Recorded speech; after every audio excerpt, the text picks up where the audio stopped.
देखिए,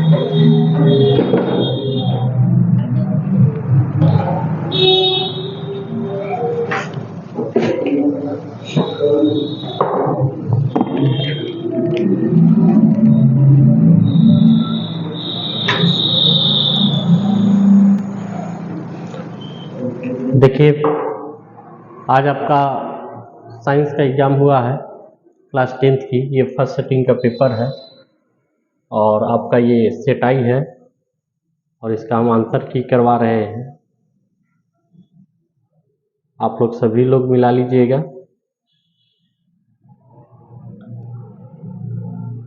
देखिए, first question है आपका, पित्त रस स्रावित होती है। तो पित्त रस स्रावित होती है, किससे होती है? यकृत से। पित्त रस का स्राव यकृत से होती है। दूसरी का क्वेश्चन है, क्षुद्रांत में स्थित रसांकुर का क्या कार्य होती है? तो रसांकुर का क्या कार्य होती है? तो इसका होती है ऑप्शन सी, अवशोषण का सतही क्षेत्र बढ़ाना। चलिए, क्वेश्चन नंबर 3 है। 3 क्वेश्चन नंबर है, मुख गुहा का पिछला भाग है।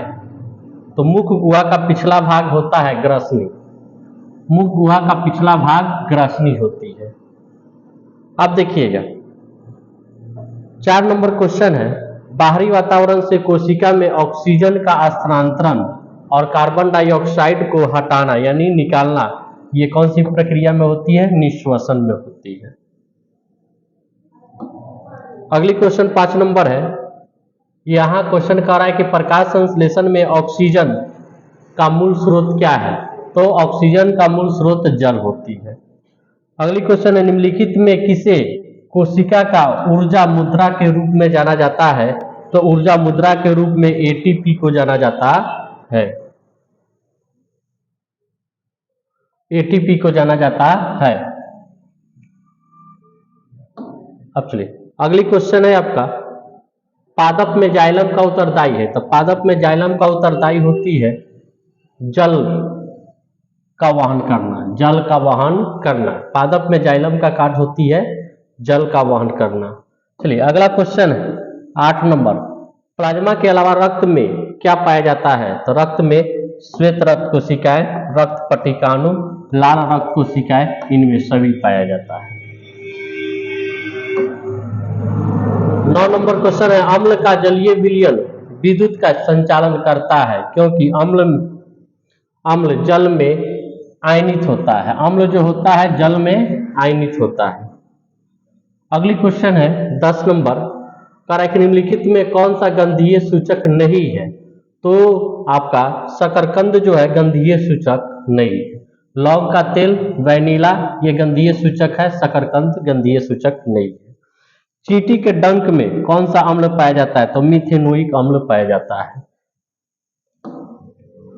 12 नंबर क्वेश्चन है, निम्नलिखित में कौन जल में डुबाकर रखा जाता है? तो श्वेत फास्फोरस को जल में डुबाकर रखा जाता है। ये सही होगी। अयस्क में अशुद्धि के रूप में उपस्थित पदार्थ क्या कहलाता है? तो अधात्री कहलाता है यानी गैंग कहलाता है। अगली क्वेश्चन है, बतलाइएगा किस धातु को चाकू से आसानी से काटा जा सकता है? तो सोडियम को आसानी से हम लोग काट सकते हैं। सोडियम का संकेत होता है Na। अब चलिए, सोने में कौन सी धातु मिलाकर मिश्र धातु तैयार किया जाता है? तो कॉपर, Cu, ऑप्शन बी सही होगी। सिलिकॉन है एक, सिलिकॉन एक उप धातु है। सिलिकॉन क्या है जी? एक उप धातु है। इसका डी ऑप्शन सही होगी। अगली क्वेश्चन है, लेंस की फोकस दूरी f बराबर f तथा क्षमता p। तो देखिएगा, लेंस की क्षमता p बराबर होता है 1/f। ये f भाग में है तो इधर आएगा गुना में हो जाएगा, तो f गुने p बराबर हो जाएगा 1। बी ऑप्शन सही होगी। कमरे का कौन सा भाग आंखों के रेटिना की तरह कार्य करता है? तो फिल्म, सी ऑप्शन सही होगा। फिल्म जो होता है नेत्र के रेटिना के समान कार्य करता है कैमरा में। एक स्वस्थ नेत्र के लिए निकट के लिए 25 सेंटीमीटर और दूर के लिए होता है अनंत, तो सी ऑप्शन होगी। चंद्रमा पर खड़े अंतरिक्ष यात्री को आकाश काला दिखाई पड़ता है? काला दिखाई पड़ता है। इसकी आंसर हो जाएगी सी, काला दिखाई पड़ता है।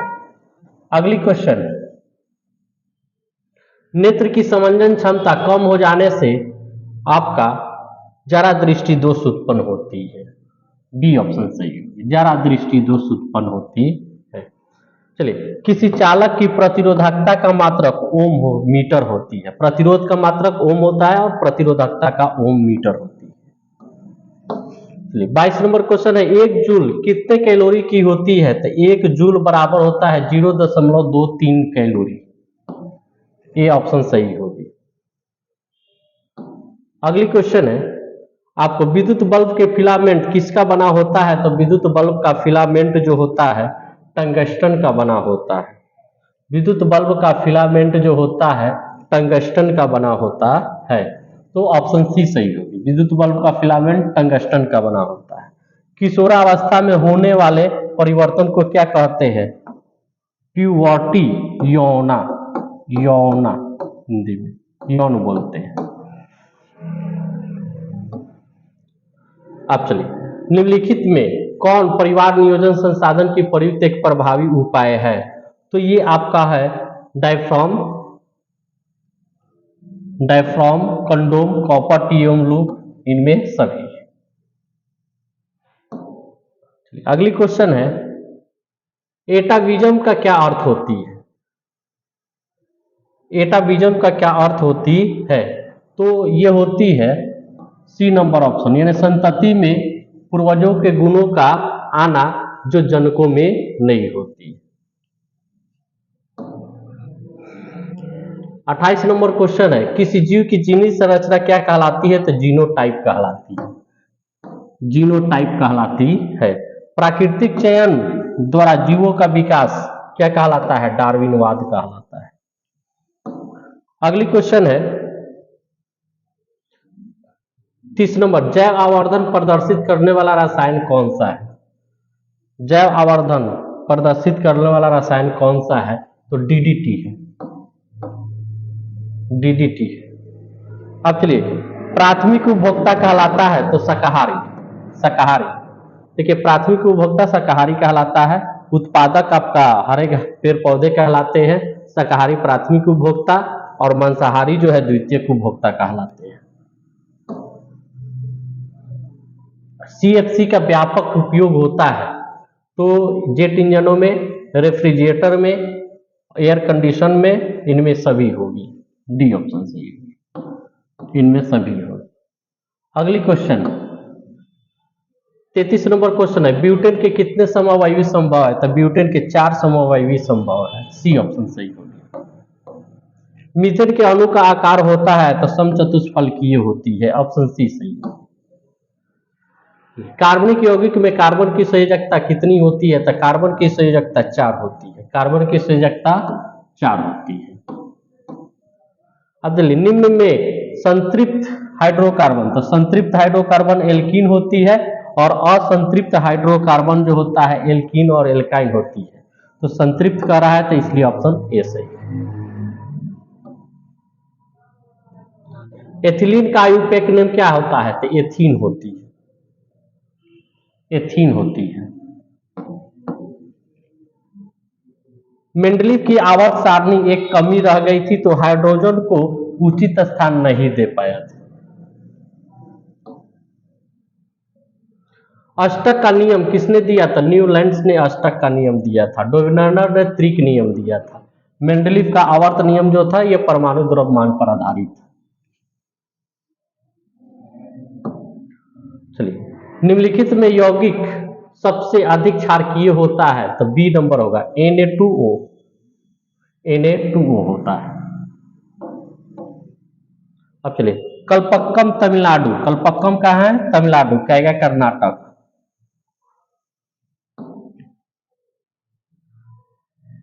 घरेलू गैस यानी एलपीजी में का प्रमुख अवयव क्या है? ब्यूटेन। एलपीजी का प्रमुख अवयव ब्यूटेन, ब्यूटेन है। ऊर्जा के 2 अनवीकरणीय स्रोत है, कोयला और पेट्रोलियम। ऊर्जा के 2 अनवीकरणीय स्रोत है। अगली क्वेश्चन है, श्वसन किस प्रकार की अभिक्रिया है? तो उपचयन, ऑक्सीडेशन या ऊष्मक्षेपी। इसको हम लोग उपचयन को ऑक्सीडेशन बोलते हैं, ऑक्सीकरण भी बोलते हैं, ऑक्सीकरण और ऊष्मक्षेपी, ऊष्माक्षेपी होती है। श्वसन एक ऊष्मक्षेपी है, ऑक्सीकरण इंग्लिश में ऑक्सीडेशन, उपचयन भी। चलिए, इलेक्ट्रॉन के स्थानांतरण से बने यौगिक क्या कहलाते हैं? तो वैद्युत संयोजी होती है, वैद्युत संयोजी। इलेक्ट्रॉन के साझेदारी से सहसंयोजी यौगिक बनते हैं। निम्नलिखित में अभिक्रिया में कौन अपघटन की अभिक्रिया का एक उदाहरण? अपघटन का मतलब होता है एक बड़े यौगिक दो छोटे यौगिकों में टूट जाना। तो इसकी ऑप्शन आपका हो जाएगा ऑप्शन डी हो, इंग्लिश वाला में आते हैं, इसकी ऑप्शन डी हो, 46 का डी होगा। 46 का डी ऑप्शन सही होगा। इसमें बड़े एक यौगिक है दो छोटे यौगिकों में टूट जाते हैं, यानी अपघटित हो जाते हैं। 46 का डी होगा। चलिए, 47 नंबर क्वेश्चन, निम्नलिखित में किसमें टार्ट्रिक अम्ल होती है? टार्ट्रिक अम्ल किसमें होती है? इमली में टार्ट्रिक अम्ल होती है। बुझे हुए चूने का कैल्शियम हाइड्रोक्साइड होती है, कैल्शियम हाइड्रोक्साइड। चलिए, अगली क्वेश्चन है, दोहरा निषेचन पर दोहरा परिसंचरण नहीं पाया जाता, मछली में नहीं पाया जाता है दोहरा परिसंचरण, बाकी सब में दोहरा परिसंचरण पाया जाता है। अगली क्वेश्चन, यूरिया रक्त में कहां से प्रवेश करती है? तो यूरिया रक्त में जो है ना यकृत से प्रवेश करती है, यकृत से प्रवेश करती है। ग्लूकोज का पुनर्अवशोषण कहां होता है? तो ग्लूकोज का पीसीटी में होती है, पीसीटी में होती है ग्लूकोज का। विभिन्न क्रियाओं के फलस्वरूप होने वाले हानिकारक पदार्थों को शरीर से बाहर निकालने वाले तंत्र को क्या बोलते हैं? उत्सर्जन तंत्र बोलते हैं, सी होता है। अब चलिए, अगली क्वेश्चन 53 नंबर क्वेश्चन, मेरुरज्जु के आघात से क्या हो सकता है? तो मेरुरज्जु के आघात से आपका लकवा हो सकता है। मनुष्य के शरीर की सबसे बड़ी ग्रंथि क्या होती है? तो लीवर, इंग्लिश में लीवर, हिंदी में यकृत बोलते हैं। पादप हार्मोन कहलाता है फाइटो हार्मोन, पादप हार्मोन को हम लोग फाइटो हार्मोन कहते हैं, फाइटो हार्मोन होती है। अब चलिएगा, पत्तियों द्वारा कायिक प्रवर्धन किसमें होता है? ब्रायोफाइलम में होती है।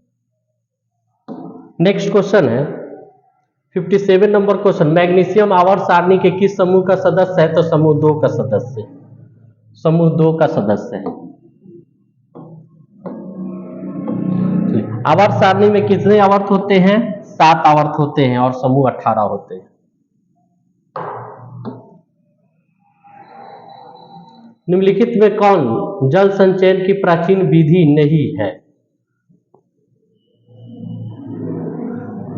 प्राचीन विधि नहीं है, तो देखिए ये आपका डग वेल, काटा, कुला, ये सब प्राचीन विधि है, लेकिन इरिस प्राचीन विधि नहीं।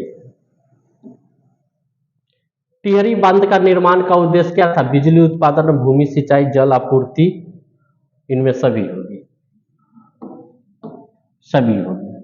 अपशिष्ट प्रबंध की नई अवधारणा क्या है? पुनः उपयोग करना, कम करना, पुनः चक्रण करना, इनमें सभी। डी ऑप्शन सही होगा, 61 का डी होगी सही। निम्नलिखित में नवीकरणीय संसाधन कौन है? तो वन आपका नवीकरणीय संसाधन है, वन जो है नवीकरणीय संसाधन है। अब चलिए, निम्नलिखित में बायोगैस का मुख्य घटक क्या होती है? मीथेन होती है।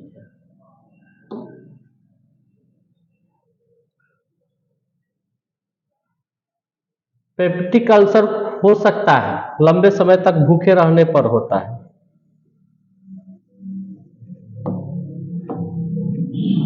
हवा में स्वतंत्र रूप से लटका हुआ क्षैतिज चुंबक हमेशा आराम की स्थिति में क्या रहता है? उत्तर दक्षिण। 66 का क्वेश्चन है, यदि एक विद्युत धारावाही तार के समीप कंपास रखा जाता है तो कंपास की सुई क्या करेगी? तो वह विक्षेपित होगी, विक्षेपित होती है। ये सही होगी। अगली क्वेश्चन है, फैराडे के विद्युत क्रांति की खोज किस जिसमें शामिल है? तो विद्युत चुंबकीय प्रेरण और विद्युत अपघटन के नियम दोनों है, इसलिए ऑप्शन सी सही होगा। ऑप्शन सी सही हो गया, इसका आंसर ऑप्शन सी होगी।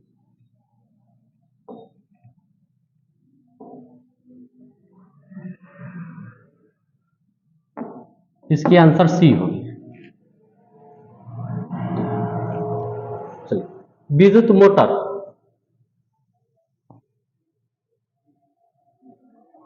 विद्युत मोटर परिवर्तित करता है, तो विद्युत मोटर जो है विद्युत ऊर्जा को यांत्रिक ऊर्जा में बदलता है। बी नंबर ऑप्शन सही है।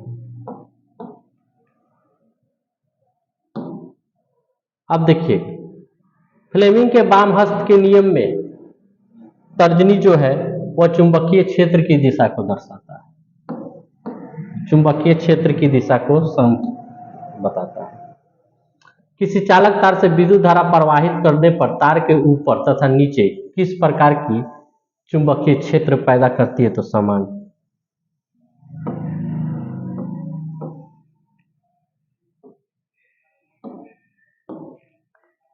71 नंबर क्वेश्चन है, जल विद्युत ऊर्जा किस प्रकार का ऊर्जा है? तो नवीकरणीय,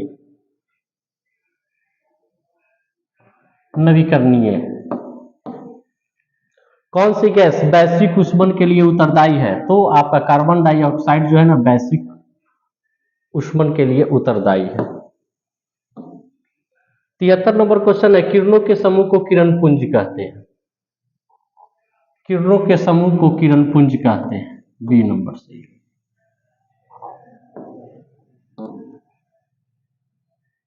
प्रकाश की किरण गमन करती है, हमेशा सीधी रेखा में गमन करती है। प्रकाश की किरण हमेशा सीधी रेखा में गमन करती है। अवतल दर्पण किस प्रकार का दर्पण है? तो ये अभिसारी दर्पण है, प्रकाश को एक केंद्र पर केंद्रित करती है, इसलिए अभिसारी होगी। कार की हेडलाइट अवतल दर्पण की बनी होती है, कार का हेडलाइट अवतल दर्पण की बनी होती है। अवतल दर्पण की फोकस दूरी हमेशा ऋणात्मक होता है। किस दर्पण में हमेशा वस्तु से छोटा प्रतिबिंब बनता है? तो अवतल दर्पण में हमेशा वस्तु से छोटा प्रतिबिंब बनता है। वायु में प्रकाश की चाल निर्वात की चाल की अपेक्षा कम होता है। प्रकाश द्वारा प्रदर्शित कौन सी घटना तारों का टिमटिमाने का कारण होती है? तो प्रकाश का अपवर्तन, ऑप्शन डी सही है। प्रकाश का अपवर्तन, प्रकाश का अपवर्तन। तो इस तरह से आपको मैंने 80 क्वेश्चन पूरा करवा दिया और आप लोग अपना मिला लीजिएगा और मेरे चैनल को सब्सक्राइब करें, शेयर करें, लाइक करें और बेल आइकन बटन को जरूर दबाएं। आपका एक लाइक हमें बहुत ऊर्जा देगी, इसलिए सभी से रिक्वेस्ट है कि मेरे चैनल को ज़्यादा से ज़्यादा सब्सक्राइब करें, शेयर करें और लाइक करें। जय हिंद।